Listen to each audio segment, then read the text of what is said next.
வியாழக்கிழமை சாயங்காலம் நிலாக்குட்டி எப்பவுமே ஸ்கூல்லேருந்து வரப்போ டெய்லி குடிக்கிறதுக்கு ஒரு ஜூஸு சூடாக ஏதாவது பண்ணி வைப்பாங்க. இன்னைக்கு கோதுமை போண்டா தான் பண்ணியிருந்தேன். கோதுமை மாவில் உப்பு, காரப்பொடி, வெங்காயம், கருவேப்பிலை மட்டும் குட்டி குட்டியாக கட் பண்ணி போட்டு நல்லா எண்ணெயில் போட்டு ஃப்ரை பண்ணி எடுத்துட்டேன். நல்லா ஹெல்த்தியான கோதுமை போண்டா ரொம்ப டேஸ்ட்டாக இருக்குங்க. காரப்பொடி நம்ம காரத்துக்கு ஏற்ற மாதிரி போட்டுக்கலாம்.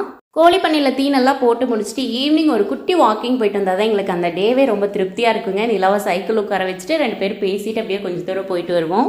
கொஞ்சம் தூரம் போனால் நம்ம சொந்தக்காரர் வீடுங்க. அங்கே பாட்டி வந்து 2 கொய்யாப்பழம் அடுத்த நாள் ஸ்கூலுக்கு வச்சுட்டு போகிறக்கு செடியில் பூத்த முல்லைப்பூ இருந்துச்சுன்னு சொல்லி கொடுத்து விட்டாங்க. வீட்டுக்கு வந்ததுமே நிலாக்குட்டி அந்த கொய்யாப்பழத்தை கட் பண்ணி சாப்பிட்டேன். நானும் ஸ்கூலுக்கு போகிறக்கு பூவெல்லாம் கட்டி வச்சுட்டேன். தக்காளி விலை ஏறினதுலேருந்தே தக்காளி கடையல் பண்ணவே இல்லைங்க. இன்னைக்கு எப்படியாவது பண்ணி சாப்பிடணும்னு சொல்லி இட்லி ஊற்றி தக்காளி சட்னி பண்ணிட்டேன். தக்காளி கடையல் ரொம்ப சிம்பிளாக எப்படி பண்ணுறதுன்னு சொல்லி பார்த்தலாம். வெங்காயம், கருவேப்பிலை, மிளகாய், தக்காளி, ஒரே ஒரு உருளைக்கிழங்கு மட்டும் கட் பண்ணி வச்சுக்கலாம். குக்கரில் எண்ணெய் கடுகு கட் பண்ணி வச்சுக்கிறேன். வெங்காயம், தக்காளி எல்லாமே போட்டு ஒரு பெரட்டி தண்ணியெல்லாம் எதுவுமே ஊற்றாமல் 4 விசில் வந்ததுக்கப்புறம் நல்லா கடைஞ்சிருங்க. உருளைக்கிழங்கு ஒன்று போட்டு கடைஞ்சி பாருங்கள், அட்டகாசமாக இருக்கும்.